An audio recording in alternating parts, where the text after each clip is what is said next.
What's up, cinema enjoyers? I'm Evasive, and not too long ago I made a video where I talked about the top 10 lowest rated movies on IMDb. But IMDb isn't nearly as popular as it used to be. These days, it's all about the box, baby. Putting out the group in the lot, told the boy 12 foot swat, pushing all the bills out the box. I just hit a lick with the box, had to put a stick in the box.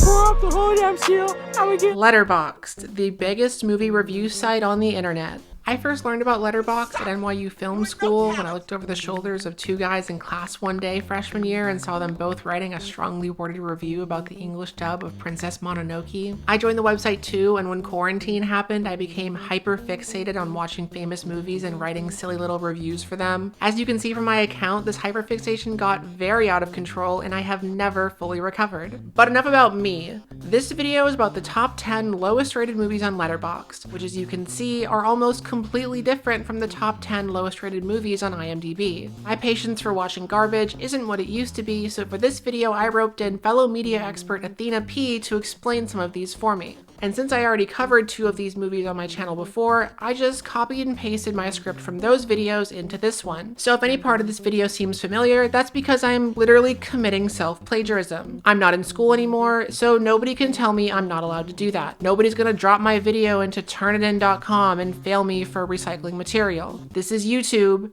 I have no boss, and there are no rules. Anyway, now it's time for me to talk about this video's sponsor, Nancy.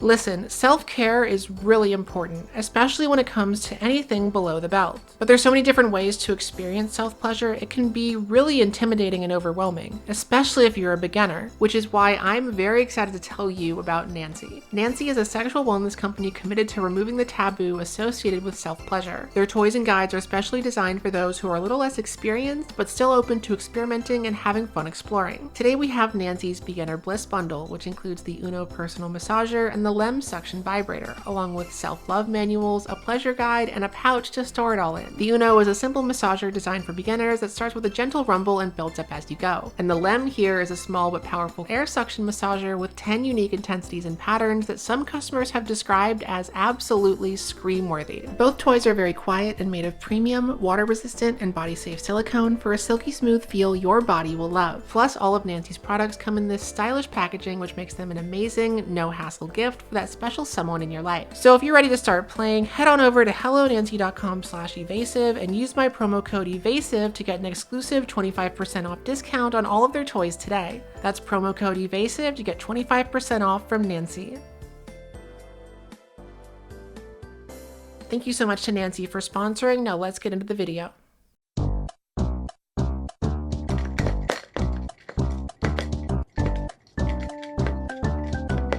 2025, the world enslaved by a virus. If this movie looks familiar to you, that's probably because Curtis Connor talked about it on his channel a few years ago, and now Athena-P is going to talk about it too. Because I don't want to. Here she is now. 2025, enslaved by a virus. This means we're only 1 month away from being enslaved by a virus. And if it's as boring as this movie, I hope it kills me. No, seriously, for such a wild title, think of an hour and a half moving as slow as possible. There are only two instances of it grabbing my attention. The first of which is the opening shot. For whatever reason, the coronavirus made Christianity illegal. I don't know how that's correlated, and the movie doesn't know either. But buckle the fuck in, because we got a police chase sequence. Turtleneck here off-roads and gently stops at this tree on the ground, which I think was supposed to be him crashing.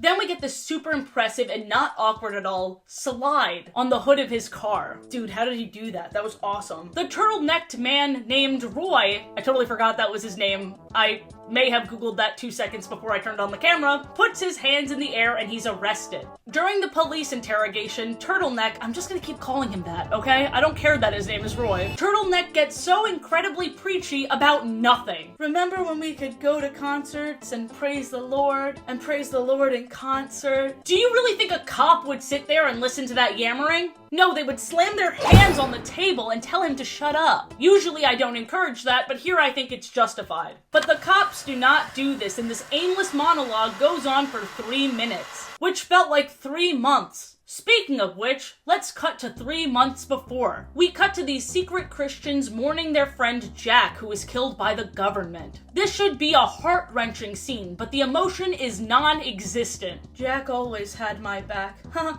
that rhymed. But that's not funny! My friend's gone. I'm gonna wince so it looks like I'm crying. This is the worst day of my life.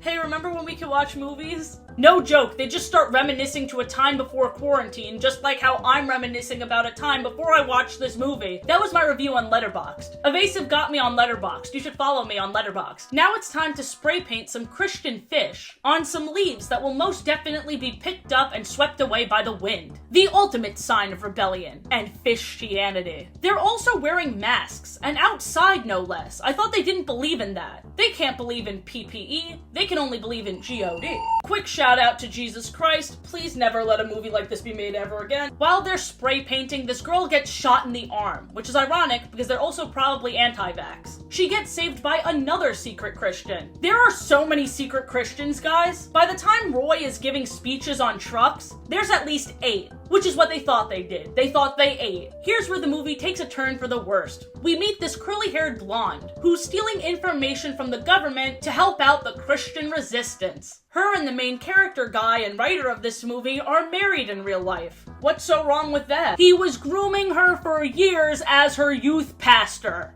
In a happy 18th birthday post to her, he self-reports. Finally 18, you've been my best friend for 4 years. You are my girlfriend that I love. If they started dating 4 years prior, that would have made him 20 and her 14. Let's speed run the rest because I'm so incredibly grossed out. Roy has this dramatic on his knees questioning everything shot because his worship group was raided. But that won't stop him from live streaming a communion where they all drink piss. There's no way anyone was watching that, but they feel like they changed the world. There was a betrayal from one of the original 3, this guy with a ponytail, and we're finally back to the chase sequence. The ending was my second favorite part of this movie. Roy gets shot, then there's text that appears on screen that says a special thanks to our Lord Jesus. It's Jesus Christ. And after that, there's a blooper reel. I hope believer number 1, 2, 3, 4, 5, 6, and David got paid well for being in this. I'm gonna wash out my eyes with holy water.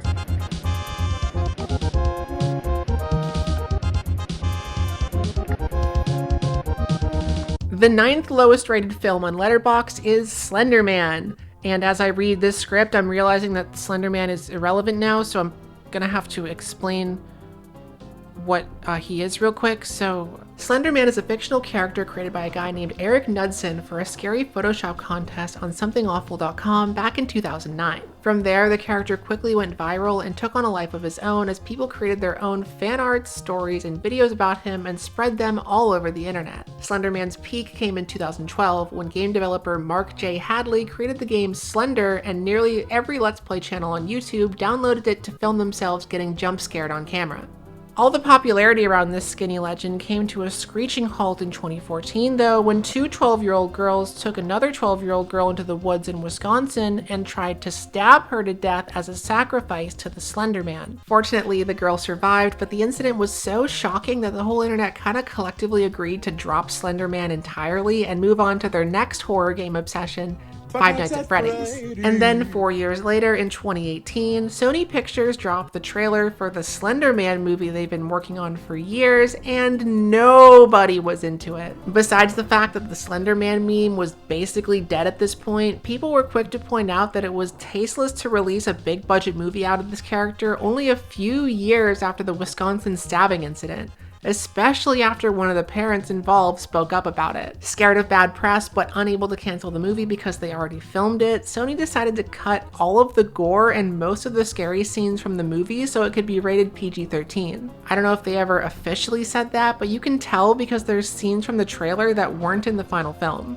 And the end result of all of this was a limp, spineless horror movie that nobody liked and was immediately forgotten. Like seriously, this is one of the most lame horror movies I have ever seen. The plot is 4 teenage girls in Massachusetts have a sleepover and try to summon Slender Man by watching a cursed video. One of the girls disappears in the woods, some spooky hijinks ensue, there's possessions and screaming and black tentacles, and that's about it. It's kind of like a really bad episode of Goosebumps, or like The Ring, except instead of a VHS tape, it's an internet video, and also it's boring and nobody likes it. The director has mostly only directed episodes of TV shows, which is why this movie kind of looks like one. Lots of shaky camera and close-up shots and long scenes where nothing happens, like they're trying to fill time. It's all very dull, and with all the R-rated scenes cut out, the only people who would be scared by this are actual children. And even then, it's still nowhere near as scary as the no-budget Slender Man videos that came before it, like Marble Hornets. The one redeeming thing about this movie was the soundtrack, which was composed by the same guy who did the music for Game of Thrones, Pacific Rim, and a whole bunch of other stuff. It's all orchestral with lots of booming drums and violin stings. It sounds so good, and it's a shame that his talent was absolutely wasted here. Do I think it's one of the top 10 worst movies ever made? No, definitely not. It's just painfully mediocre. But I get why it's on the top 10. By the time this movie came out, the Slender Man meme was already dead, so the very existence of this movie was so easy to dunk on. From a filmmaking standpoint though, I've seen much worse. Anyway, that's all my thoughts.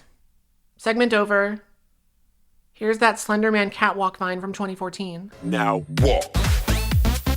Walk. Walk. Walk. Bitch, walk. Walk.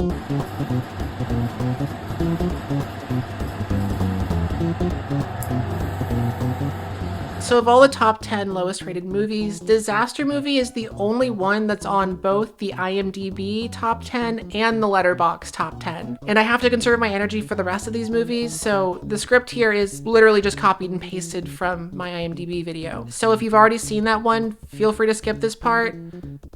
Unless you really want to see those chipmunk animatronics again. Chipmunks love nuts. Disaster Movie is a parody comedy created by Jason Friedberg and Aaron Seltzer. If you don't know who Friedberg and Seltzer are, that's probably because they don't want you to know who they are. They've never had any social media accounts to their name, and they almost never do interviews. As far as anyone knows, they met when they were both history majors at UC Santa Barbara, and they watched a lot of comedy movies together. After graduation, they wanted to try making some comedies of their own, and lucky for them, Friedberg's dad worked in the film industry. So these two goofy fellows used their Nepo Baby connections to make a comedy movie called Spy Hard in 1996. From there, they worked as screenwriters and sold some of their work, but after years of none of their scripts being made, they asked the Regency Film Company to let them direct one of their scripts themselves, resulting in Date Movie in 2006. For the next few years, they churned out a string of parody movies that did pretty well in theaters money-wise, but after making Vampires Suck in 2010, they decided they wanted more creative control over their movies. So they ended their relationship with Regency and tried to make some parody movies without them. This decision ended up going horribly bad for them, and in 2015, they basically dropped off the face of the earth and haven't been heard from since. Anyway, Disaster Movie was Friedberg and Seltzer's fourth movie, and it's pretty much the 2008 equivalent of TikTok brain rot. I think it's really telling that of the 5 movies Friedberg and Seltzer made for Regency, this one made the least money by a lot. The plot, if you can call it that, is the guy who voiced Anakin in the Clone Wars, a guy who was supposed to be Bernie Mac, a woman who was supposed to be Juno, and Kim Kardashian are all trying to outrun a bunch of disasters. And then they save the world by returning a magic orange skull to a temple, and that's basically it. Most of the movie isn't even jokes, it's just references to movies from the mid-2000s. In its 87-minute runtime, I counted 25 different movie references, and some of those movies came out the same summer as Disaster Movie. That means there's no way Friedberg and Seltzer could have seen them when they were writing the movie, and were just going off the title and the trailer. When it's not referencing movies, it's either actors doing bad impersonations of other celebrities or crazy gross out humor, or some combination of those three. Like the scene where the Sex and the City ladies show up, except Carrie Bradshaw is, and then she gets into a fist fight with Juno, and And of course, the movie ends with a 3-minute long musical number where all of the movie references sing about f***ing each other.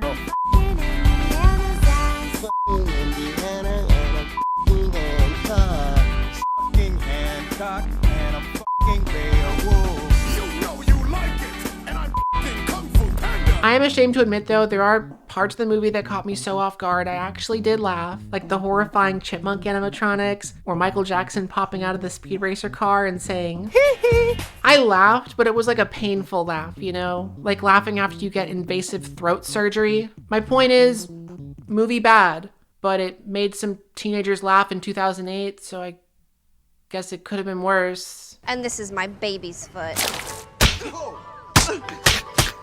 Smell it and taste it.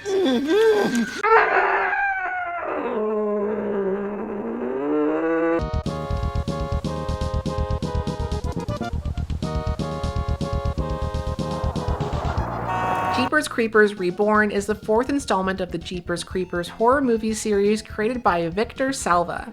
And if you don't know who Victor Salva is, just hold on. I'm getting to that.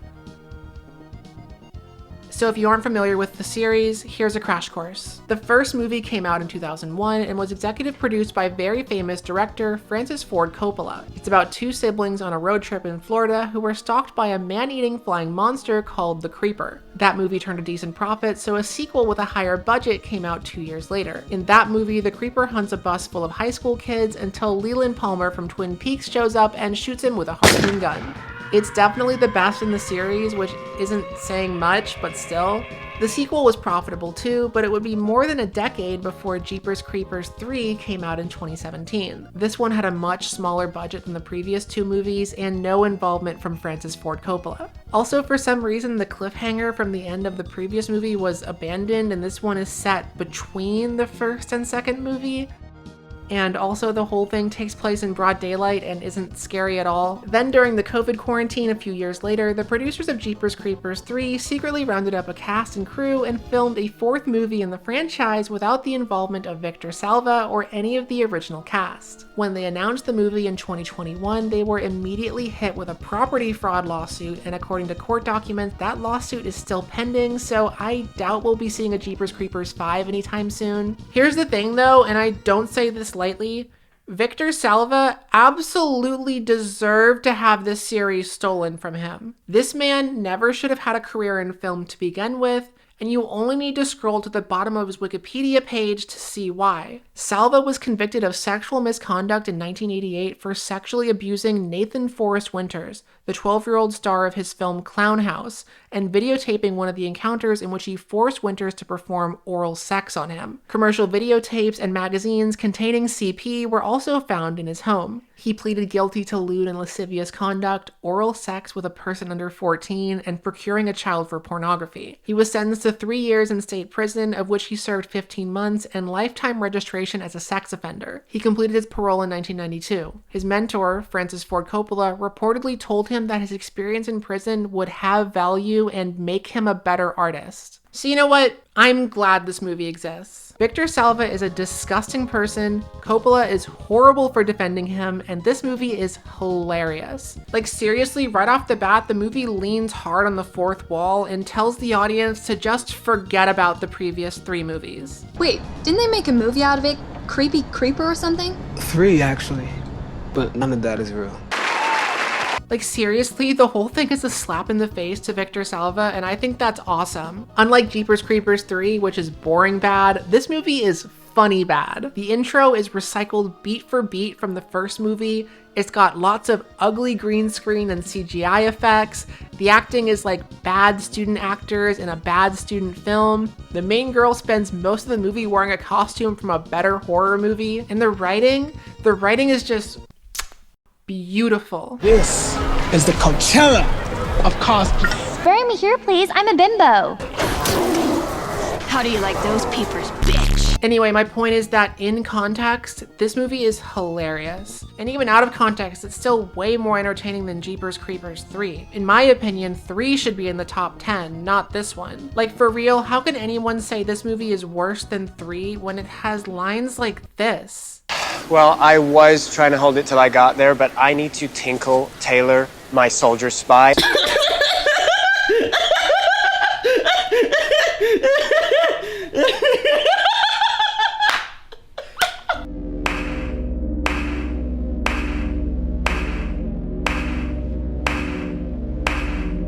Winnie the Pooh, Blood and Honey. Chances are you probably heard about this one a couple years ago, but you might not know the whole story. So here it is. Back in 2021, a 30-year-old British man named Rhys Frake Waterfield quit his corporate job at an energy company to pursue his true passion, making low-budget horror movies. Not long after that, the original Winnie the Pooh book from 1926 became public domain, meaning its characters were now open for anyone to use. Rhys saw a golden opportunity here and quickly typed up a script, rounded up a cast and crew, took them to the real 100-acre woods in East Sussex, England, and filmed a gory Winnie the Pooh-themed slasher flick in just 10 days. If you're going to make that, I just have one request. Can you put a disclaimer saying I'm sorry for anybody I scare? I'd appreciate it if people knew it's not me wanting to hurt them. Then in May 2022, Rhys announced the film and posted some photos online. Almost instantly, the pictures went viral, and within a few days, a petition to cancel the movie popped up online while Rhys started getting death threats in his inbox. This didn't stop the hype train though, as tens of thousands of comments said they were planning to watch it. With financial success assured, Rhys was given extra money to spend on wacky things like reshooting certain scenes and letting the composer stick his violin in a beehive. The trailer dropped in August of that year, and the movie was given a theatrical release in early 2023. Just as predicted, it was a big success,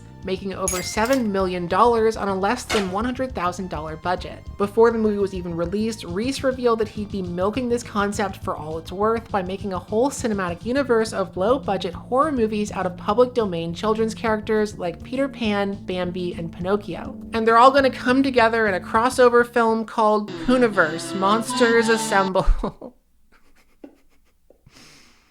That's not a joke, that's real. Anyway, you'll be happy to know that just like Jeepers Creepers Reborn, Winnie the Pooh, Blood and Honey is a funny bad horror movie. The story begins with adult Christopher Robin 5 years after he left the 100-acre wood to go to college. Naturally, without a human boy to care for them, the animals killed and ate Eeyore. Naturally. Then when Christopher came to visit, they killed his girlfriend and kidnapped him to their evil lair. Naturally. And from there on, the movie follows your typical cabin in the woods slasher movie formula. Some college kids rent a cabin in the woods, Pooh and Piglet pick them off one by one, there's nudity, there's gore, and everyone gets killed except Christopher Robin, who escapes so he can star in Winnie the Pooh, Blood and Honey 2. As you might expect from an ultra-low-budget horror movie, the special effects are really bad. Piglet is a guy in a mask with a sledgehammer and a chain whip he doesn't know how to use. Winnie the Pooh is a 6'2" man in overalls and flannel who can control bees and karate chops people's hands off. It's so goofy. Even with all the gore and dark imagery, the premise and the costumes are so bad, it's impossible to be scared by this movie unless you're an actual child who wandered too far from Disney Plus and put this on by mistake.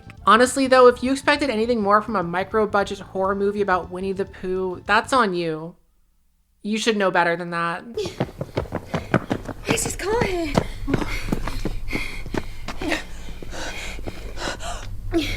Something doesn't feel right, Marie. Why is the door left open like that? I heard though that the sequel was a lot better than the original, mostly because they had a way bigger budget to work with the second time around. Pooh's costume alone in the sequel cost $20,000 compared to the $770 they spent on the fit in the first movie. So for my money, I'd say just skip the first movie and go straight to the sequel. Here's a clip from it now.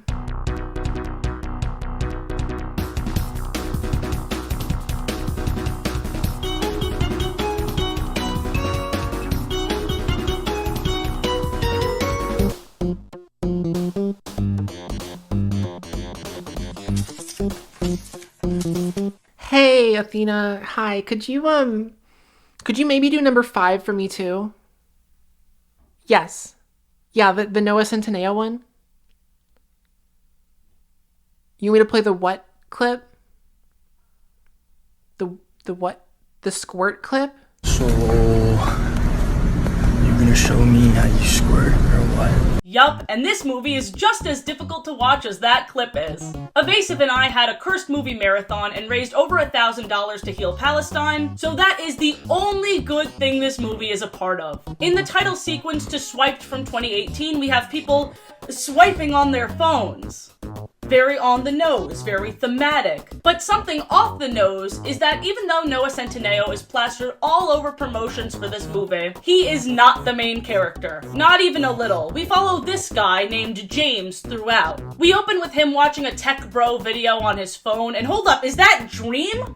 A great indication of the nightmares to come. James is moving into a dorm room for his first year of college. His sister roasts him for being on his phone while she is also on her phone. And uh-oh, the mom is played by Lee Allen Baker, aka Amy Duncan from Good Luck Charlie, aka a huge anti-vaxxer and Trump supporter. But they disappear as quickly as they appear because who cares about this huge adjustment in James's life, a totally new phase of James's life. The sister has a party to get to. We meet James's roommate Lance, aka Noah Centineo, and unlike James, who is a nerd, Lance is cool and likes having no strings attached sex. James wouldn't know anything about that because he wears glasses. Virgin? Not virgin. Virgin? Chad drowning in puss. Virgin. This next scene is so painful. We have Hannah trying to introduce herself to this middle part blonde boy, and he gets snappy at her just for trying to get to know him. She wasn't even asking weird questions, she was just asking for his name. My name? But he's over it. So are you a freshman here too? Whoa, what is this, an interrogation? I'm just here to empty my nuts in someone's butts. I don't respect you, go to hell. It's actually worse than that. He explains to her what a phone is, how he uses dating apps to avoid getting to know people, and calls her obsolete. If that's the case, why talk to any woman in real life? Just stick to your phone apps. You just entered this conversation to make her feel bad about herself. We learn that James, the nerd from the beginning, and Hannah, the girl nerd, know each other from high school. But things are a little awkward because he asked her to prom in public, and she doesn't like attention from a crowd of people. You can tell she's low-key and down-to-earth because she's reading. Who does that? We have phones for the sole purpose of sex. But even after James's persistence for 4 years and Hannah telling him to back off, we still have this exchange. She explains that she's reading Sense and Sensibility by Jane Austen, and they say Jane Austen together. They're both scholars. And then somehow that turns into both of them talking about the importance of names, and then James says, "Their names are so precise, kind of like IP addresses." So damn, Hannah just had 2 awful interactions with boys in a row. But it seems like she was into this one for some reason. Wouldn't it be weird and unexpected if James and Hannah ended up together? Wouldn't that blow your mind? James's roommate Lance locks the door on James and tells him to sleep somewhere else for the night. He's not allowed in the bone zone. So already very obviously inconsiderate, but Noah Centineo's character just keeps getting worse. He sends the girl he spent the night with out the window, and even though she knew it was gonna be casual, she didn't know she was gonna be treated like actual garbage afterwards. She says, "I'm afraid of heights." He says, "Somebody catch her." Bimbo flying. Bimbo flying! Somebody catch her! Bimbo flying? Isn't Noah Centineo supposed to be a heartthrob? Why is he throwing a girl out of the window so his dorm room can be empty for his dad, who also has a new girlfriend? And he talks about his relationships a little disrespectfully. See, it's societal. Lance learned it from his dad, which absolves him of any and all responsibility. Now it's time for the first class where Lance is carrying a girl on his back and he has lipstick all over his face. We know this is a different girl than the one he shoved out the window because she's a brunette.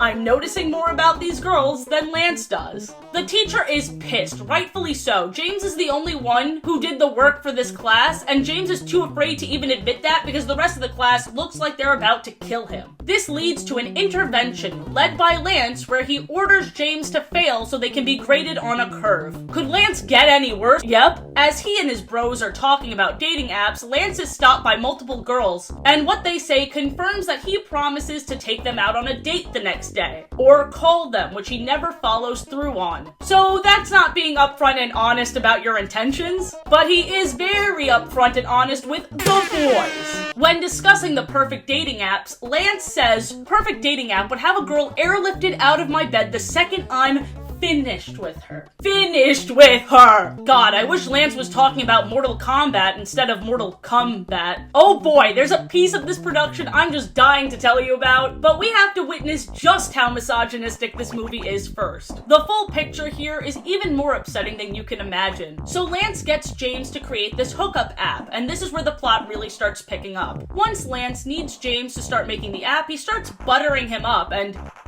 Why do these two have chemistry all of a sudden? Are you serious? You kidding? I never kid. I think that might be your problem, James. This movie would be so much better if there was less misogyny and more gay. Come on! James says no to making the app at first, but then Lance offers to pay for James to go to one of the Ivy Leagues he was accepted into. This gets James on board, but he needs his room to work. So now he has some leverage against Lance. Lance was about to hook up with a girl, but he kicks her out so that this app can get made. I'm a little confused. How does that make sense? I get he sees women as disposable because he can always get one. But if that's the case, why even create an app? He doesn't need help being introduced to girls or kicking him out. We've seen him do both of these things. If there's just one good thing about this movie, it's the power shift from Lance to James. From Lance being an asshole to being the most gentle and nurturing boyfriend in the world to James. Canonically, no gay people exist in this movie, but they do in here. Lance and his posse start pitching this dating app they created to a group of guys. The app is called Jungle, by the way. For whatever reason, they say ladies and gentlemen, even though this crowd is exclusively men, and I wouldn't call them gentle. We also hear that this app has no age restriction, which we unfortunately see later. Hannah's friend Rachel, the same one who got thrown out of the window in the beginning, had a terrible experience on this app. Worse than being thrown out of a window? With how upset she was, and how she called the guy a freak, it sounds like assault. Both James and Lance looked pretty remorseful over hearing this. And that scene's over. It seems like we should have sat with the real dangers of what they've created a bit longer, but there's no time, it's Christmas. And there's this very uncomfortable scene where James's mom is talking to her friends about maybe downloading the Jungle app. And we hear even more about this app. The terms and conditions only pops up when you're on the way to a booty call and it's in very small text. Even after her friends say it's bad and that the person who created it must be a real piece of work, they have a toast to Jungle. To leopards eating our face off? To leopards eating our face off! Now at James's family's holiday party, James's dad brings his new girlfriend. James's grandpa ogles at her as James's mom is unpacking the fact that someone she divorced only 10 months ago invited his girlfriend to her party without letting her know. Do you guys think there will be one instance of a man being respectful towards a woman? It's also very strange that they're propping up James's grandpa as a role model for him because he tells him to put his phone down and has the longest marriage out of anyone in the movie. But then he makes creepy comments about a woman significantly younger than him. This movie is like the anti-Drew Afwalo. This movie tells us to settle down with the least dirty of the pigs. James's mother drunkenly takes photos for Jungle, and once she gets a date through it, James begins to spiral. He, his sister, his dad, and his dad's girlfriend go to spy on the mom who's on a date. The mom gets insulted by a dude with a chin strap, which is extra insulting. He says she's playing too hard to get and that he's just gonna go to one of his other appointments. When James sees her leaving the cafe alone and heartbroken, he smiles and says, "Good." Wild that he doesn't care about her self-esteem being shattered, as long as she doesn't have a one-night stand because those are icky. James uses his grandpa's friends, who have very messy drama. Did men expect women to sleep with them on the first date? When you're engaged, it's kind of expected. It was not expected in our day. You were just the town slut. As a research group, yeah, I'm sure this is the exact demographic for Jungle. Unfortunately, you already know what I'm gonna say, it gets worse. As his mother is swiping through the app, we see this child. Bruh. Since his mom is still on the app, he shuts it down, and he also somehow shuts down all other dating apps too. Can he do that? Once James is back to college, Lance is after him. There's even police sirens in the background, so I guess James is on the run from them too. The police might not take a lot of things seriously, but they need to get their booty calls. Hannah helps James hide from Lance and the police in the sorority house. And the girls say that James will help them take their power back. Nothing more empowering than a man being a savior to women. The sorority girls chase Lance and the boys away, but not before Lance calls them all ugly. Looks like you girls could use your beauty sleep anyway. James's mom takes James's dad back, I don't know why. It wasn't even sweet or romantic or touching or anything. He just says, "When I was spying on you on that date, I couldn't stand to see you with someone else." Aww. No, aw, this is below the bare minimum. This is some scary shit. Are we supposed to be rooting for this? Not only that, we have some more couples girls. James gets with Hannah, of course, and Lance is randomly in love with Rachel at the end. The same Rachel he sent out of the window. Turns out, Bimbo was flying right into his heart. This is the worst thing I've ever watched. Now are you ready for the plot twist? This was the passion project of a woman! Anne Fishman is the writer, producer, and director of The Steaming Pile of Crap. She funds these movies through her actual profession of being a lawyer, and I find her guilty of internalized misogyny. Many people have critiqued and reviewed Swiped, and Anne does not take kindly to it. Cynical Reviews does a great job of breaking this down, so definitely check out that video, but I bet you can guess what her defense was. Anne says that it's satire. Anne argues that hookup culture perpetuates sexism, something she clearly barely researched, because she would have known that it's a symptom of a much larger problem. She doesn't want to talk about how society in general is harsher on women, she just wants to say phone bad. Phone bad, and if boy don't have phone for a week like Lance, they can be redeemed. They could be actually really sweet. Her attempt at satirizing feels shallow, and this is proven through the way Miss Fishman talks to other women, pointing out what they wear in an attempt to degrade them. Isn't there a word for that? Oh yeah, slut-shaming. Slut-shaming is not satire, and it's only making an enemy of the women you're supposedly trying to empower. I will say though, once Christmas Overtime is out, her next movie, I will be the first one to give a Letterboxd review. Evasive got me on Letterboxd, follow me there.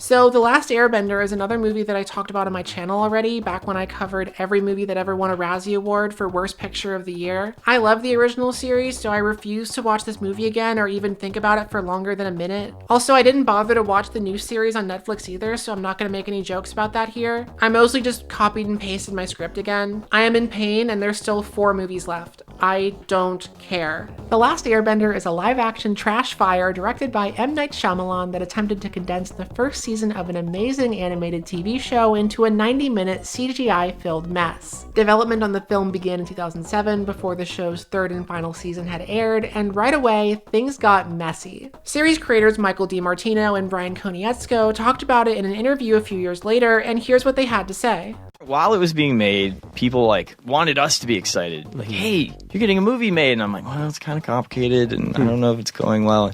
And then once I would get into it, they would just look at me at the end with this just this look on their face as if I had said I don't know, I ate a couple babies this morning. I was thinking about kidnapping a few more from the hospital and eating some more. I mean, they would just look at me like, how dare you have a movie made of your thing and not be just totally happy about it. A, we didn't want it to be done at all before anyone was attached. We didn't want, and then B, if it was going to be done, we wanted to do it, but they weren't going to let us. C, when they attached Night, we just thought, well, this is what we've been dealt. We'll offer help when it's asked of us. We gave input that went nowhere. Yeah, sure. So it's we were involved, but our involvement had no effect. Right. So at the end of the day, it's not the first time it had ever happened that a project was horribly adapted in Hollywood. It's not the last time it's going to happen.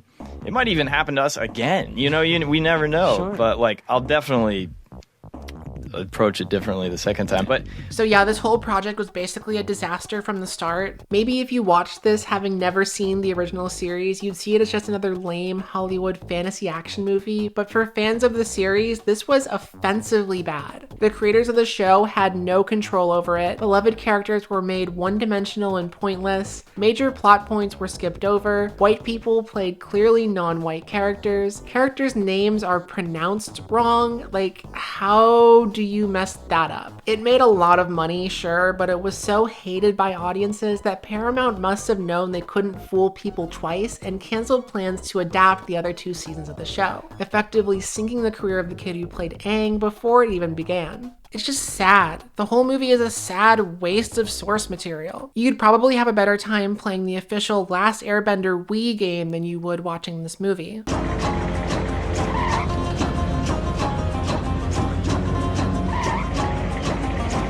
Okay, maybe not.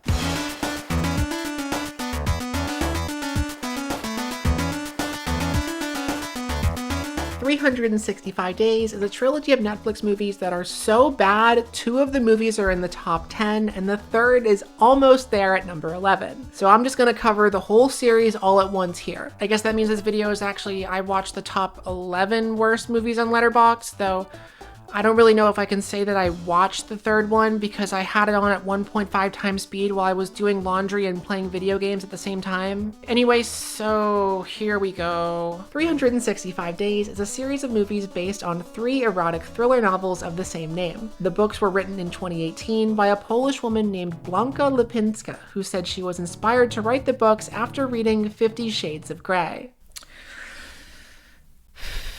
I'm gonna be real, if you guys thought 50 Shades of Grey was bad, this movie series makes 50 Shades of Grey look like Pride and Prejudice by comparison. There's no way to sugarcoat this. This is a series that literally romanticizes kidnapping and Stockholm Syndrome. Literally. The story is about a Polish woman named Laura who gets kidnapped by a rich Italian mafia guy named Massimo, who tells her he will hold her captive for 365 days unless she falls in love with him. And then she does fall in love with him. And then they have a lot of sex. And that's it. I hate to use this disgusting comparison, but I don't know how else to describe it. It's like a human centipede where Twilight is in the front, 50 Shades is in the middle, and this movie is in the rear. It's twice regurgitated shit that's so nasty you don't even need to watch these movies to get why they're rated so low. Like seriously, where do I even begin with this? It has a 0% on Rotten Tomatoes. It was nominated for 6 Razzie Awards. There was multiple petitions to have the movie removed from streaming, but despite all of that, the movie was the #1 most watched movie on Netflix for 10 days back in 2020. The #1 most where's my screaming pillow?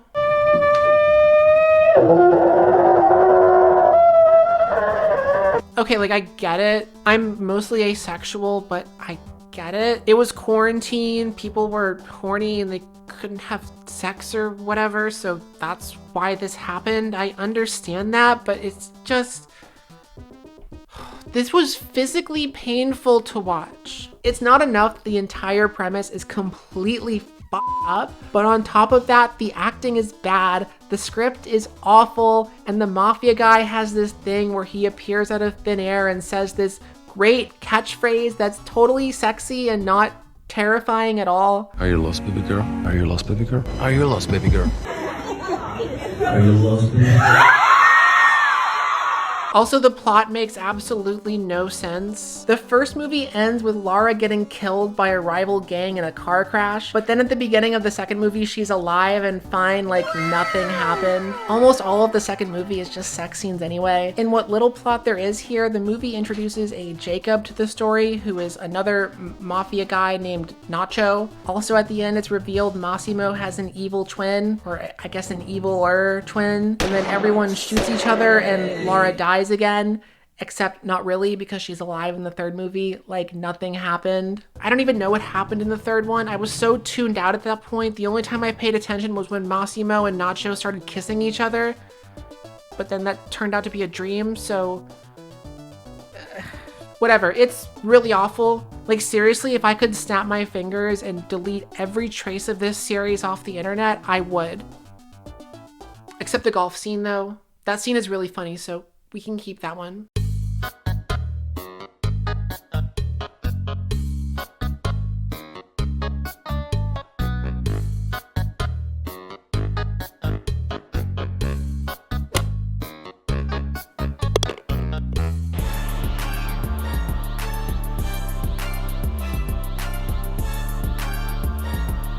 Dragon Ball Evolution. If you aren't aware because you've been living under a rock or something, Dragon Ball is one of the biggest Japanese franchises of all time, with countless books, animated series, movies, video games, card games, action figures, and merchandise released around it since the manga began in 1984. To say Dragon Ball is beloved is putting it very lightly. Whole generations of kids across the world have grown up with this series, and its influence can be seen in everything from Sonic the Hedgehog to the entire country of Mexico. The only thing Dragon Ball hasn't conquered, though, is the world of live-action movies, and in 2002, 20th Century Fox sought to change that. After buying the film rights for an unknown amount of money, they started gathering a crew to bring Dragon Ball to the big screen, and their first hire was a screenwriter named Ben Ramsey. Ramsey later admitted that he wasn't a Dragon Ball fan when he took the job and only really did it for the money, but despite that, he still read up on the manga and did the best he could to write an origin story based on the original series. By the time the film went into production in 2007, though, a writer's strike was in full swing, and Ramsey was powerless to stop the studio from ruining his script. My original draft for Dragon Ball was what got the whole thing started. It was the draft that brought Stephen Chow on board.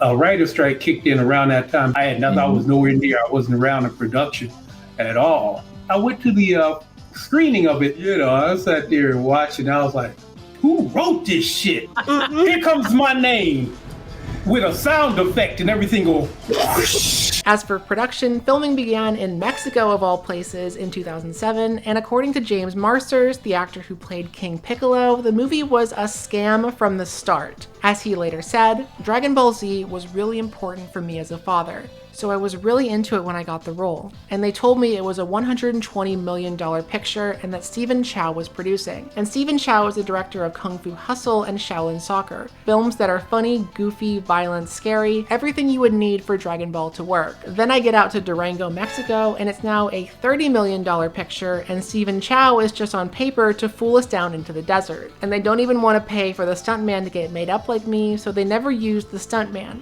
They just kept putting me up on wires. I still have a separated clavicle from the shoot. It was just gnarly. It's pretty obvious that studio executives are to blame for this one. Everything in this movie, from the bad casting choices to the disgusting CGI, just reeks of out-of-touch businessmen screaming in a Los Angeles boardroom to cut corners and make the movie more American.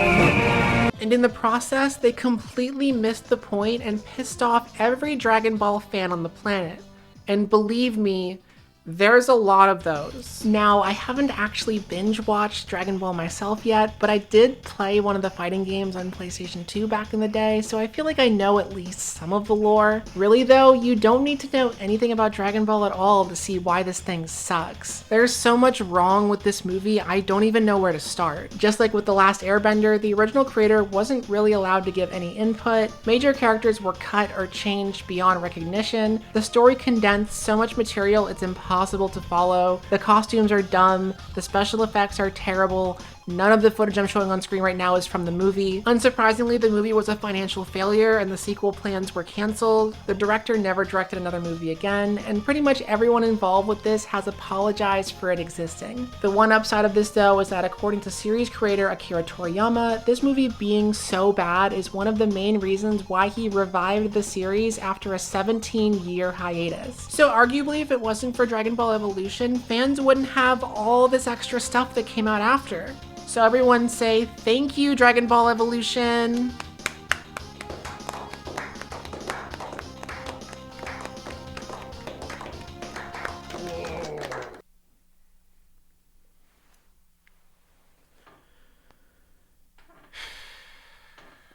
I'ma get lazy. I got the mojo juice, we been traveling like the 80s. So that was the top 10 lowest rated movies on Letterboxd. And now that you've learned about them all, you have no reason to watch them yourself. So why don't you go ahead and just leave me a comment and say thank you. Go ahead.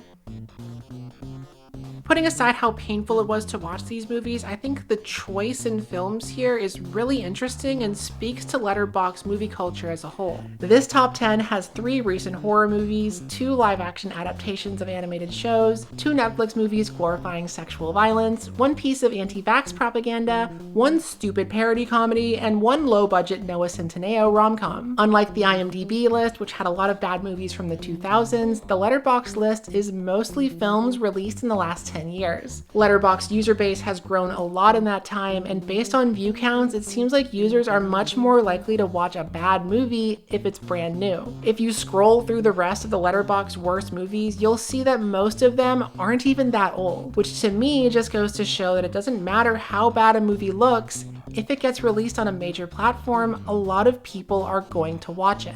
And that, I don't know. I don't know where I'm going with this. Forget it. I'm just going to end the video here. I am Evasive. Thank you so much for watching. Thank you to Athena-P for taking some of these movies off my hands. Please go check out her channel if you haven't already. Also, please follow me on Instagram and Letterboxd, of course. And if you want to support the channel, please consider supporting me on Patreon, link in the description below. Also, the war in Gaza is still going on, and there are countless people who still need support. Right now, I'm trying to raise money for underfunded GoFundMe campaigns, and I've created a spreadsheet with a list of them for you to donate to. Money in these campaigns will go directly to helping real people in need. People like Huda, a software engineer who lost her home and is trying to support her extended family by selling bread. Or Ahmed, a 21-year-old language translation student trying to rebuild his life after his university was destroyed in the war. The link is in the description below. Please check it out and donate a little bit if you're able to. And now, if you'll excuse me, I'm gonna go do anything else besides watch a movie. Like, read a book, maybe? Do I have any of those around here?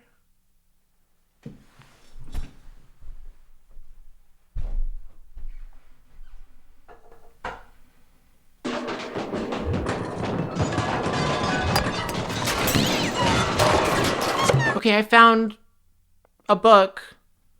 This is the only book I have in my house, but I don't know what this is, but it can't be any worse than the movies I just watched, right?